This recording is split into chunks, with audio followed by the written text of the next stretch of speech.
in society is social stratification. Social stratification. Social stratification, mainly you all understand what does this term mean? Society classification, or we can say it is basically arranged in a kind of hierarchy, okay, where you have different layers are there, and each of these layers are hierarchically arranged with respect to each other, and they are having relatively higher and lower positions, right? So in anthropology, the study about stratification has been conducted by William Ogbert and another anthropologist here called as Nimkov.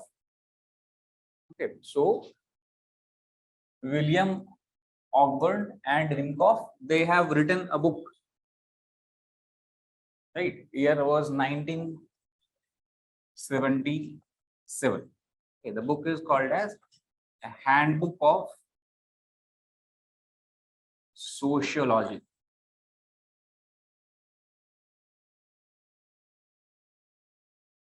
Okay, handbook. Basically, both of these are sociologists, but since sociocultural anthropology, lot of what you can say similarities are there, overlaps are there with sociology and sociocultural anthropology. So, lot of sociologists are studied in anthro as well. Okay, and that is how, if you look at that nowadays, one topic is where you have to understand the contribution of scholars, okay, anthropologists in different this what you can say section of anthropology. So obviously, or they have asked till now almost all the anthropologists. Nowadays, you will see that pattern is they have begun to ask about the sociologists and their contribution as well in the anthropology, and that is why in this year itself, okay, the question was asked about William Ogbert. Okay, and yesterday we have discussed about the concept of cultural lag.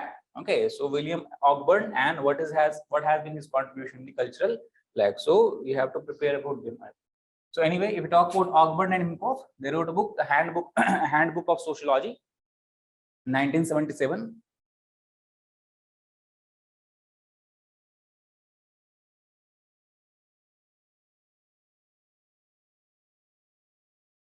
So there they have given the definition of social stratification, right? So we can write about this. What is the definition?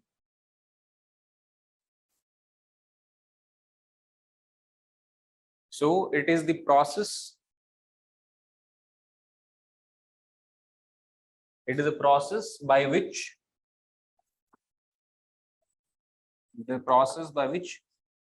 both individual and group.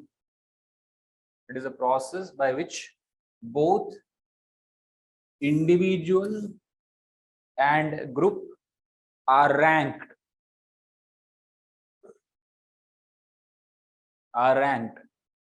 in more or less enduring hierarchy. In more or less enduring hierarchy of status. Enduring hierarchy of status. Okay, this is what we can call as stratification or social stratification. So basically, when you talk about the arrangement of individuals and groups in the hierarchical manner, okay, this arrangement can be based on a lot of different factors. For example, in India, largely it is caste-based hierarchies. They talk about the social system, right? In some societies, it is class-based. In some societies, what happened? Like in the medieval time in Europe, you have different states are there, right? You have what you can say nobility is there. You have then king is there at the top, right? Then you have middle classes and all that. So depending on the society and depending on the major element of the society, the ranking can be or hierarchical this arrangement can be varied. So here what we can talk about the types of stratification, okay, or basis of stratification. Basis of stratification. So three bases that we have just discussed, we can right here. First is caste, second is class, and third is state division that was in France. So Basically, this was on the basis of power. So, three major bases we can identify: caste, class, and power.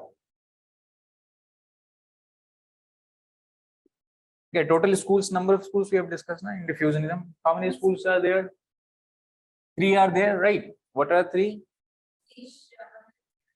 British, German, and American. Okay, in British school, we have two main anthropologists. Who are those? Smith and Perry. Okay, and then in German school, three are there, right? And then in American school, we have two, right? Wiesler and Kraber. So first of all, you talk about the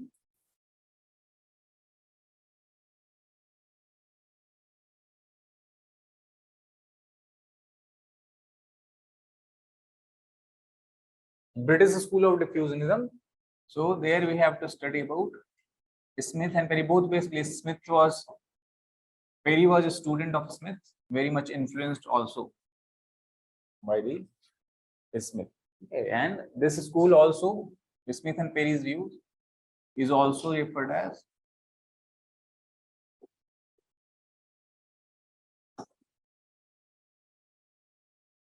Egyptological view or Egypt school, as it is called.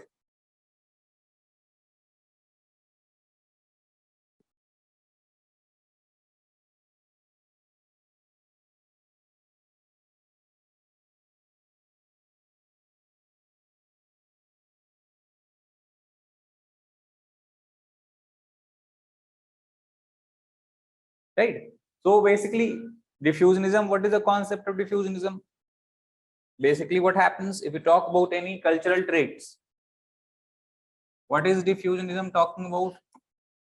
That cultural traits do not evolve at different place, okay, by themselves, right? Then there is no such psychic unity of mankind. So basically, they say that origin of the cultural trait, cultural complexes happen where? At any one place. And from that place, what happens? This cultural trait is diffused or transferred to different places, and gradually it basically can be transferred to a very far away from the cultural center as well. So in that case, Smith and Perry, Smith basically was a surgeon. Okay, by profession we talk about, he was a surgeon, that means doctor by profession, and thus he went to Egypt to study the mummy, anatomy of mummy. Okay, study, we can say,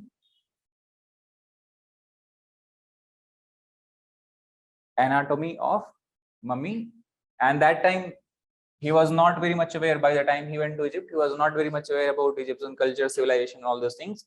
So when he went there, he started to live in Egypt, he started to study the Egyptian civilization, cultural, the traits and all that. Then he became convinced that there is no such civilization as Egyptian civilization. He said that everything that we see in world today, every cultural complex, cultural trait that we see in world today must have originated from where? From the Egyptian civilization. So basically what is trying to say that Egypt is the center of all the cultural traits in the world. As per Smith, Egypt is the center. Egyptian civilization is the center of all the cultural traits in the world.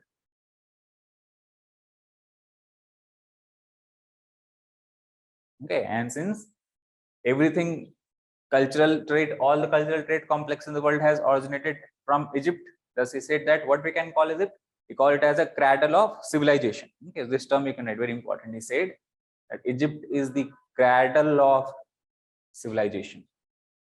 Egypt is the cradle of civilization.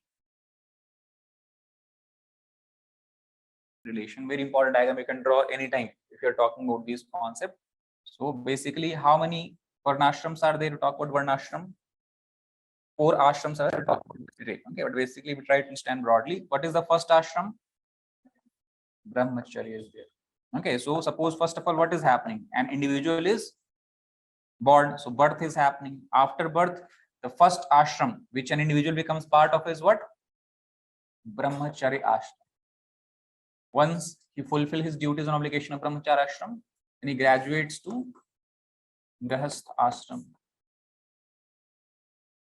After that, he enters into Vanprasth stage, and then finally he enters into the sannyas stage. So birth, after birth, brahmacharya, grahasth, vanprasth, sannyas. After sannyas, when the what is happening? Death is happening. The ultimate truth. And after death, what is possible? The ultimate reward, that is salvation, is possible, right? So that is the one way how we can explain. And draw this first. Right now, basically what happens, all people cannot attain salvation. So after death, there is other possibility of what? Rebirth. Rebirth. I can explain like this. And rebirth, again, after it is decided that you have to be born again. So again, what is the concept? What does it say? That in which kind of caste you will born, okay, in which kind of form you will born, that is decided as per their karma when they were following and going through different stages. So the birth where you will be born, that is determined according to karma. Okay, according to karma. That is the first thing. Second is why you have failed to attain salvation and you have to go through again the cycle of birth and death. It is because first thing what it said, what it is being said, that whenever you are moving from one stage to other stage, whenever you are part of any of the stage, whenever or whatever duty actions you are doing, it should be strictly according to the principles that we have discussed, principles of dharma. So from brahmacharya you have to follow dharma. In grihasth, and here also in all the ashrams, you have to always act as per the principles of dharma. So if what we can say, dharma principle or dharma not followed, if dharma is not followed, in that case you will fail to attain salvation and rebirth. Okay, so we can write like this. In all the stages, dharma principles have to be held, and if one fails to follow the dharma principle, then rebirth will happen, and then according to the karma, the birth in any of the forms of caste will be decided.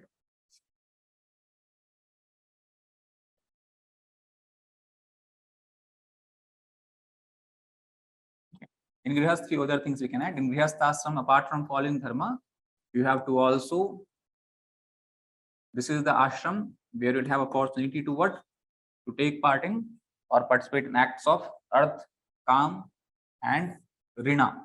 We will discussing later. Rin. So dharma, earth, kam, rin. These are what we will have opportunity to take part in when you are a member of grihasth, part of grihasth stage.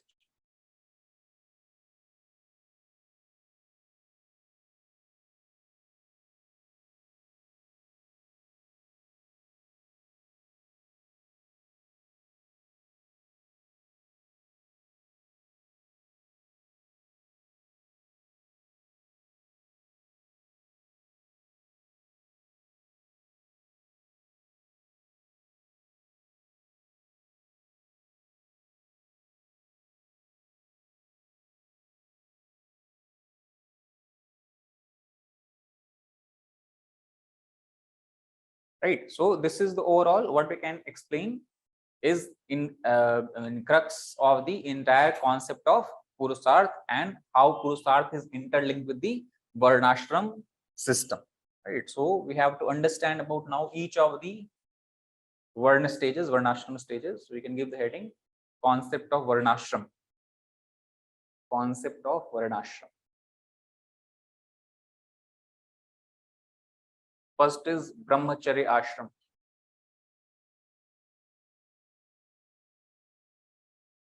Brahmacharya Ashram. That is the first stage.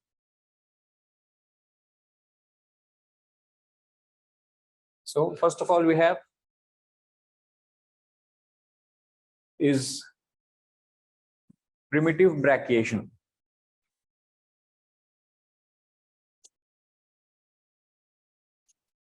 Right.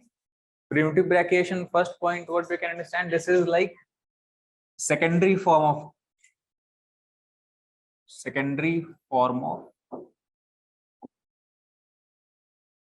locomotion.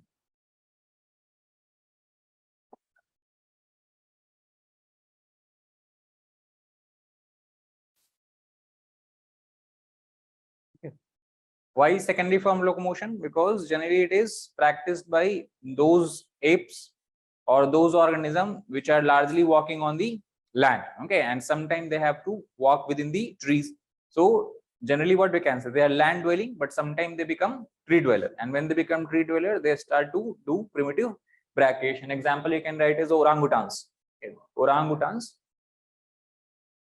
they are the one who engage in primitive brachiation kind of movement.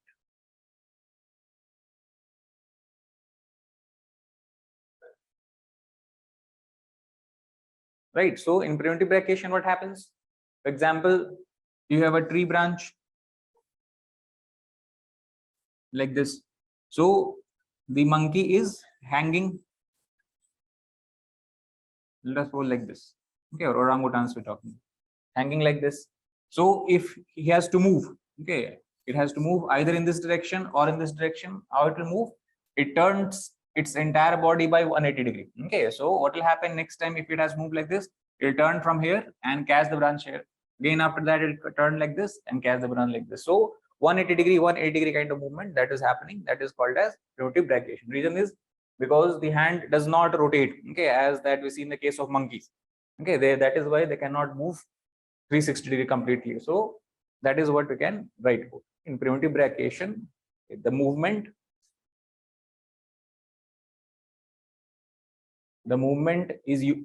happens using both the hands. The movement happens using both the hands alternately. Using both the hands alternately, where the organisms turn 180 degrees. Where the organisms turn 180 degree while moving. 180 degree while moving.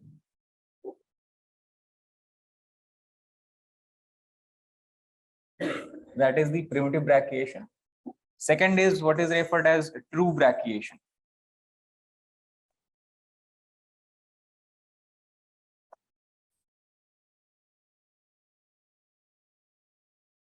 True brachiation. True brachiation is observed in gibbons. The best example. They perform what we refer as true brachiation.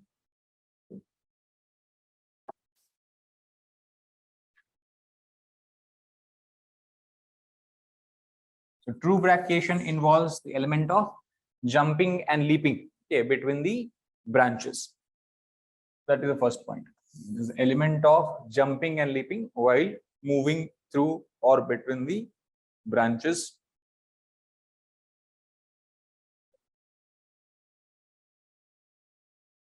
Second is there is all round rotation of the arm. So it is much more easier for them to move in any directions where they want, but fast, very fast. All round rotation of arm.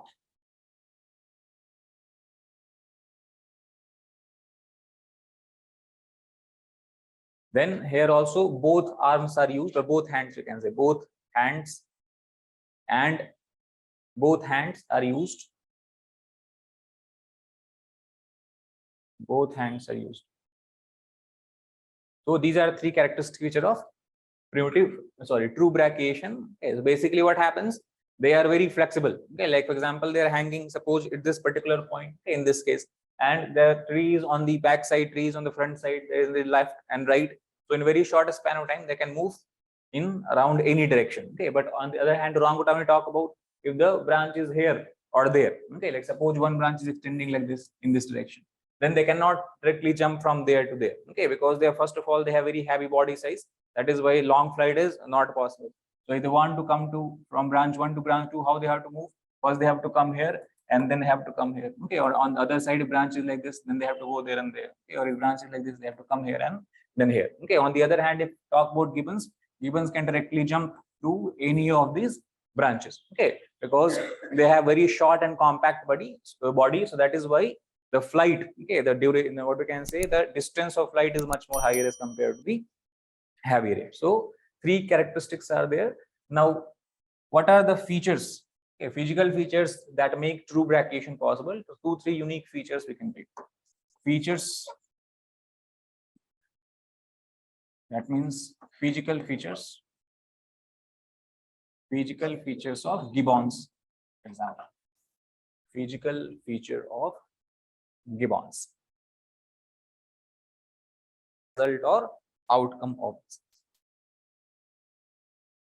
So these are 3 examples we can give for the existence of polygyny as a dominant form of marriage or main form of marriage among different societies. Then what is the next? Polyandry. So polyandry.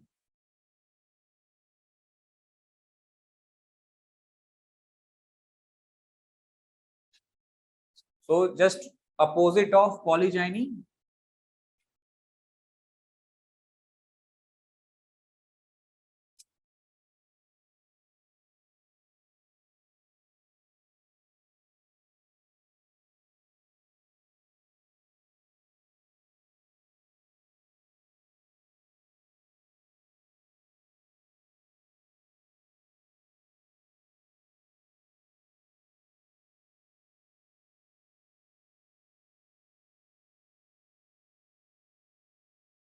Right. So at the same point in time, given point in time, a female is married to more than one male. Okay, or a woman is married to more than one man. It is called as polyandry.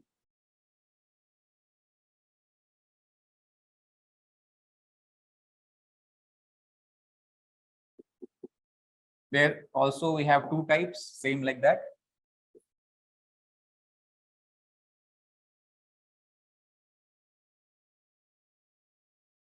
The term that we'll use is fraternal or Tibetan polyandry, it is called. Other term that is also used, one more term, Adelphic. So 3 terms are there, all representing same.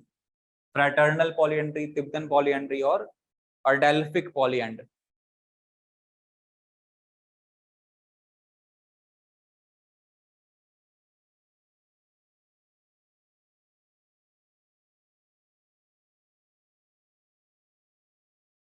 So from here itself, it is clear. Example is in Tibetan tribes.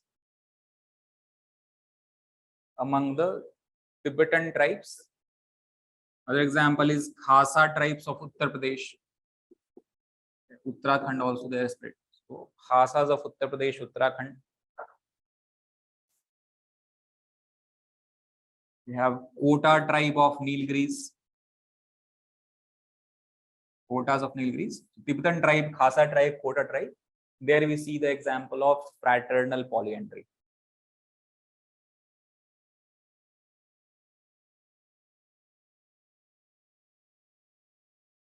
Fraternal means understood, no? What is fraternal? Same like soror, but here a woman is marrying 2 men who are brothers.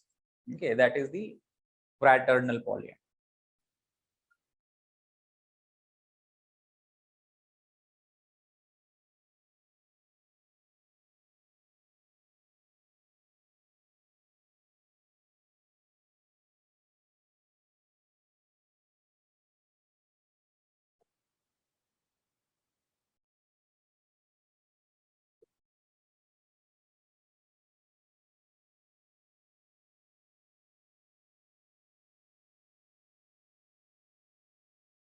Non-fraternal is when the marriage is happening between men and one woman and 2 men, where the men are not related to each other.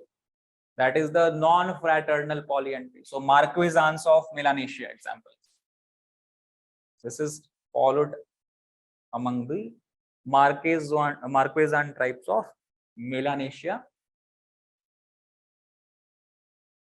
That is non-fraternal polyandry. In Mahabharata, which kind of marriage we have seen?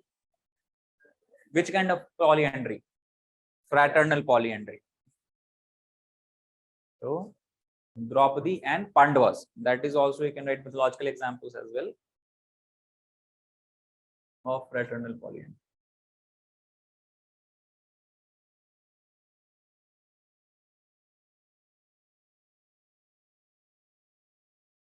So obviously, where or in which societies this kind of marriages you will find? What is the essential condition or necessary condition? Here opposite thing is happening. That means the male outnumber female, and this generally happens due to prevalence of female infanticide. Okay, so the causes you can write, reasons or causes behind polyandry. Male outnumber female, male outnumber female due to prevalence of female infanticide, due to prevalence of female infanticide.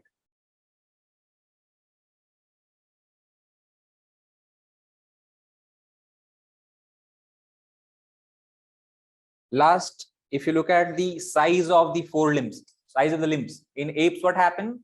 Forelimb is longer, hind limb is shorter. In man, it is opposite. Our hind limbs is longer and forelimbs are short. So that point.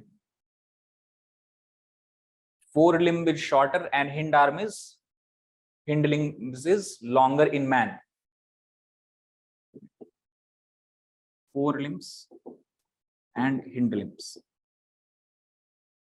Forelimbs is shorter, hind limbs is longer. This is characteristic of man. In the apes, it will be reversed. A forelimb, understand? A forelimb is hand. Okay, hind limb is what? Your legs. So forelimb is shorter, hind limb is longer in man. Hind limb is shorter, forelimb is longer in apes.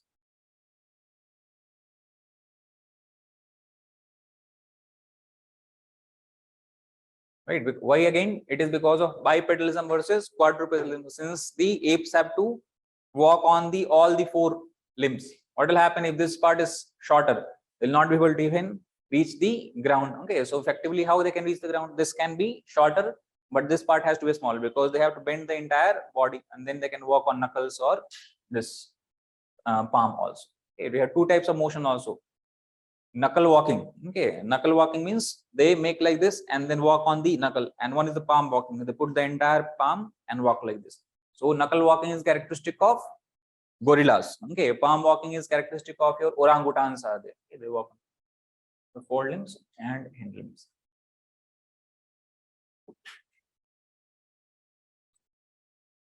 Then other difference we see in the femur of ape versus femur of man.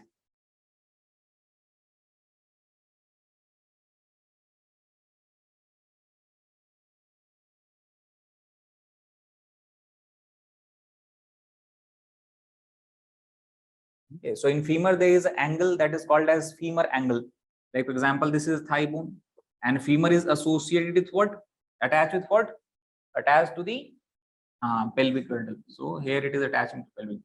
So if you draw this angle, this is like this upper part, this is lower part. So the femur angle in the man is around 120 degrees. Okay, much more large. So femur angle in man is 120 degrees. In this angle we talk. Femur angle is in man is 120 degrees. That is large angle. While it is smaller in apes.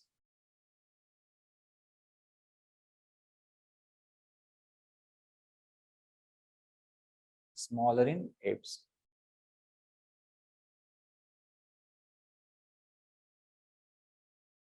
Okay, so due to this large angle, what happens? You can have all round movement like this of the body, which is not possible in the apes. Okay, so due to this large female angle, what we can write, the man's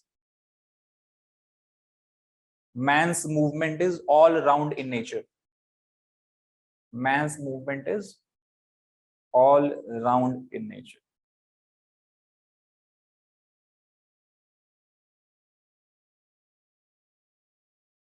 Okay. While if suppose if apes are trying to move, they cannot move beyond this point or beyond this point because their femur angle is shorter. It does not allow the rotation of femur and pelvic shaft. Okay, here what will happen? Our femur pelvic shaft can move to a greater extent. That is why we can turn our whole body like this. Okay, so that is because of this nature, femur angle.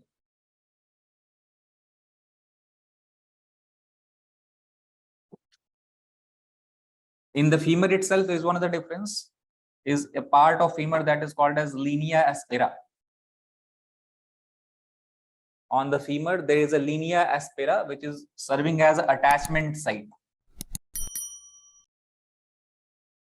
Attachment site. Okay. On the femur, there is linea aspera. Linea aspera. So it provides attachment site for femoral muscles. Attachment site for femoral muscle. Femur is what? Femur is bone. And around the bone, what do you have? Muscles are there. So how strongly the muscle will be attached to the bone, that depends on what? Linea aspera. So if linea aspera is very well developed, attachment of bones with muscle will be very strong. If it is less developed, attachment will be relatively weaker. Okay, so you can write this linea aspera. It is better developed in man, less developed in apes. Linea aspera, better developed in man, less developed in the ape.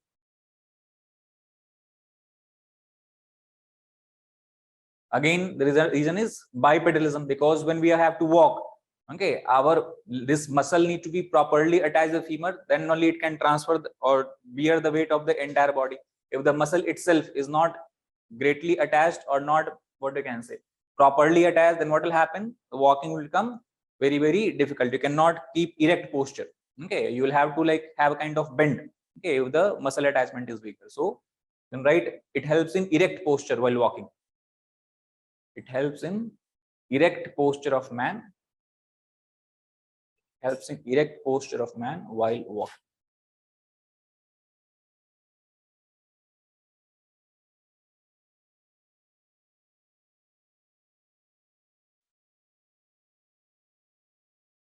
Similarly, same reasoning goes for the hip muscles also. Hip muscles such as gluteus maximus. We have gluteus medius and gluteus minimus. Three main type of hip muscles we have: gluteus maximus, gluteus medius, and gluteus minimus. So these muscles again are better developed in man as compared to better developed in man. Again, because it helps in stabilizing the pelvic region while walking. This is better developed in man as compared to apes, because it stabilizes the pelvic region while walking. Stabilize the pelvic region while walking.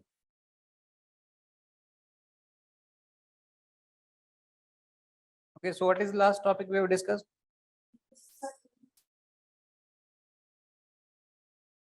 Myths we have completed, right? Next we have to discuss about is visual.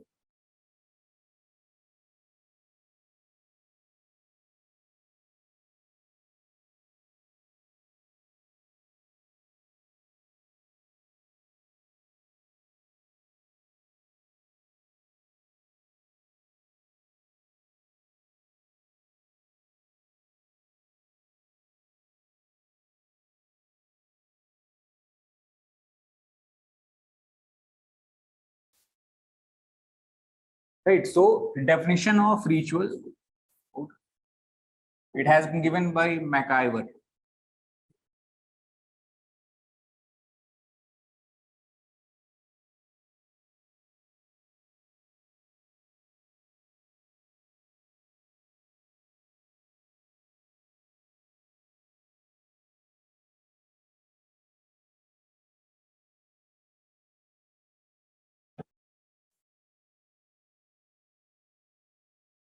Right, so we can write that what is a ritual? It is a set of what McIver has said, that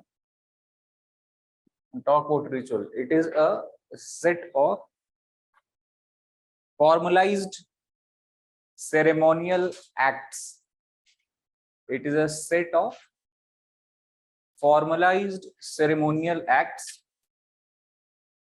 with symbolic values.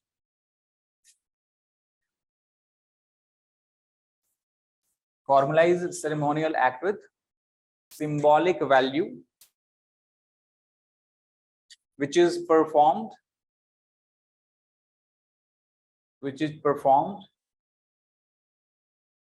in socially relevant context,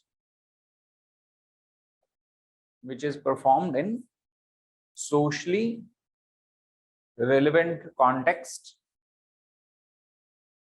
or for worship of God,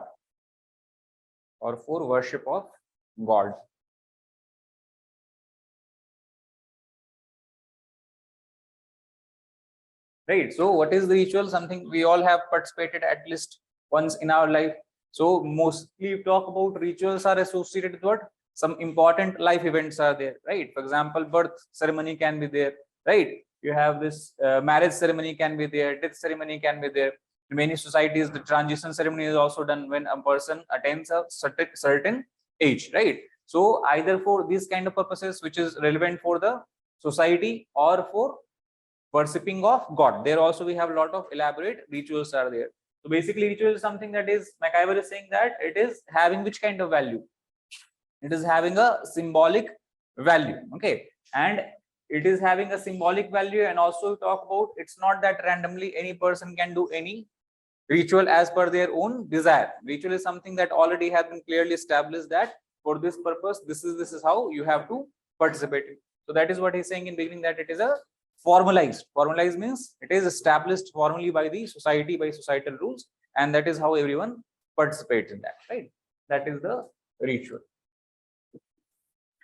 Now, few characteristics of ritual have been studied by another anthropologist, Edmund Leach.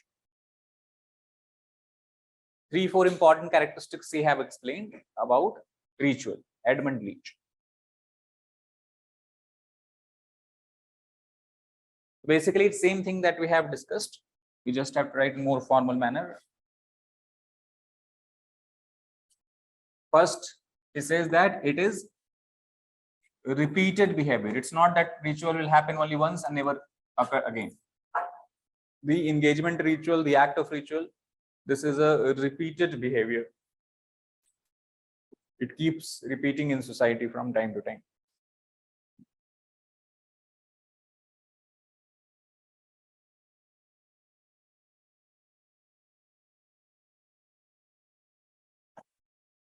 Then he said that generally most of ritual has 3 components: prayers, offering, and sacrifices. All can be present or any one will be present. So prayers, offering, and sacrifices, these are most common components of the rituals.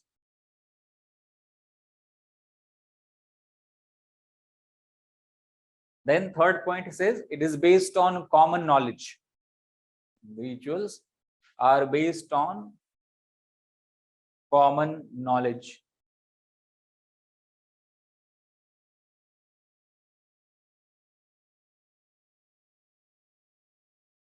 And last point, he says that it involves manipulation of religious symbols. It involves manipulation of religious symbols.